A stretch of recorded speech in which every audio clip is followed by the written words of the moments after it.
plus qu'on la prenne pour une Lolita. Et effectivement, elle a bien grandi, Alizée, depuis ses premières chansons. Elle en est à son 4e album. C'est prévu pour sortir lundi prochain, mais Véronique Roy et Ingrid Carré ont eu le privilège d'écouter cet enfant du siècle, comme elle se fait appeler. À nu, le regard déterminé. Une chose est sûre, Alizée n'a plus 15 ans. 10 ans de carrière et déjà 3 albums de variété, ça forge une jeune femme. Aujourd'hui, la belle s'engouffre dans un nouveau courant.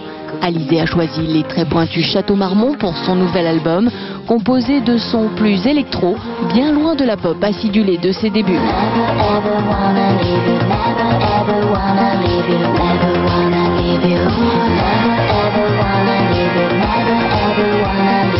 Les choses évoluent, moi je grandis, mon public a grandi aussi, mes goûts ont changé, donc forcément je peux plus faire la même musique qu'il y a 10 ans, donc ça ressemble à une fille de 25 ans qui est bien dans ses baskets. En tout cas, droite dans ses bottes. Mariée et maman d'une petite fille, Alizée n'a pas besoin pour autant de dévoiler sa vie dans ses chansons. Elle préfère cette fois nous raconter une histoire comme celle d'Edie Sedgwick, la muse d'Andy Warhol.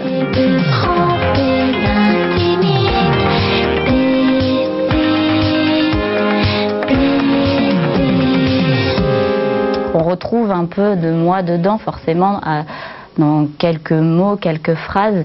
Mais pour le coup, là, je raconte vraiment une histoire, un peu comme un film.